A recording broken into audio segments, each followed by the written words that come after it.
Adultério, desgaste, tédio, falta de espaço, dificuldades financeiras, diferença de ideais, insatisfação sexual, falta de atenção, companheirismo, comunicação e os filhos.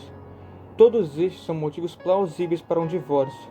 Mas por que esses motivos começaram a existir desde o princípio? Por que os casamentos têm falhado cada vez mais? O que isso pode acarretar na sociedade e no futuro das relações amorosas e da família? É isso que irei tratar neste vídeo. Os problemas surgem quando falta algo na relação, certo? Mas o que ela falta? O que falta na relação são os pilares dela, os princípios básicos que todo mundo deve se seguir dentro de uma relação para que ela se torne saudável e duradoura. Mas quais são esses princípios? Um princípio muito básico é a convivência. A falta dela pode mascarar, por exemplo, os problemas da relação. Quando se mora junto, traz a falta de espaço próprio, a necessidade de espaço, no caso. Como também te engana até sobre os seus sentimentos sobre o seu parceiro ou parceira. Como, por exemplo, é amor ou é paixão? A falta desses pilares pode acabar derrubando uma relação. Como, por exemplo, pode derrubar a falta dos pilastros da escola, pode derrubar a parte do edifício inteiro. A falta de um pilar dentro da relação pode acabar comprometendo ela inteira, mesmo quão sólida ou duradoura ela está. As pesquisas elas vêm apontando há muito tempo que os divórcios eles seguem aumentando repetidamente, assim como o tempo médio vai diminuindo. Entre 2007 e 2017, caiu em 3 anos depois do divórcio, onde mais ou menos eu me lembro era de 17 anos e caiu para 14 anos. Mas por que isso está acontecendo?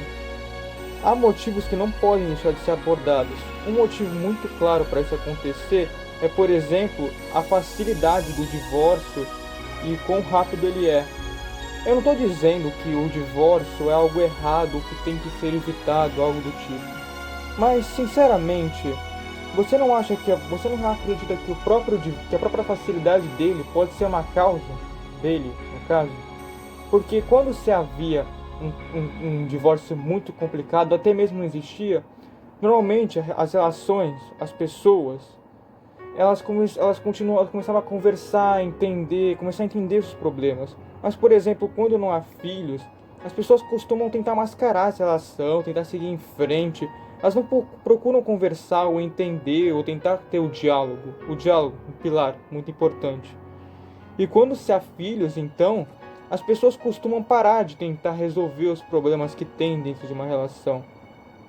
As pessoas costumam normalmente tentar mascarar os problemas que há entre elas, a falta de parceria que há entre elas, a falta de uma boa convivência, a falta de bons objetivos em que ambos têm que ter, as dificuldades financeiras que isso acarreta pela diferença, a falta de ideais.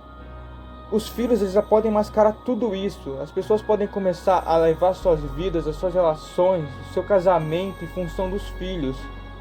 Assim como também os filhos e isso pode acabar prolongando uma relação que já não existia. Isso até acaba sendo uma contradição dos divórcios estarem diminuindo. Mas, pensando bem, você não acredita mesmo que um casamento que já não começa sem esses pilares vai realmente durar? Um casamento que não começa sem esses pilares pode até ser prolongado com os filhos, mas não vai ser algo para sempre. Não concorda? Meus pais, por exemplo, já não vinham bem desde 2018, mas eles se divorciaram em 2019. Isso evitou o divórcio? Não, apenas prolongou o que já estava ruim. Os filhos, eles também podem eles podem conseguir também ser os grandes vilões do casamento, se assim podemos dizer. Os filhos, eles podem, como eu posso dizer, eles podem acabar dificultando uma relação quando se há uma diferença de ideais, visões de vida, visões de mundo. Por exemplo, na criação deles, quando se há uma divergência entre o parceiro e a parceira, o pai e a mãe no caso, na relação entre a criação dos filhos, isso pode acabar gerando um grande conflito. E isso é realmente algo que eu realmente não tenho os números, os dados para provar. Mas ouvindo muitos relatos que eu já ouvi, já presenciei, isso é algo que realmente dá muitos divórcios, muitas separações. Que é a divergência na educação dos filhos. As mulheres, por exemplo, não gostam dos seus maridos interfiram na educação dos filhos. Pelo menos as atuais. Eu não sei como eram as antigamente. Pelo menos as das gerações atuais. Mas eu tenho um questionamento para fazer. Considerando tudo que eu abordei até agora nesses 5 minutos de gravação, o que isso pode, tudo isso, tudo que eu falei, todos os problemas do divórcio pode acarretar na sociedade? O que pode acarretar nos filhos, na criação deles? A falta de uma presença paterna, por não estar presente dentro da casa, não ter um pai presente, uma figura masculina presente, principalmente para os meninos, pode acarretar em vários problemas, tanto psicológicos quanto, por exemplo, de masculinidade. Por exemplo, eles se tornarem muito mais frouxos, dependentes de uma mãe, de uma mulher na casa.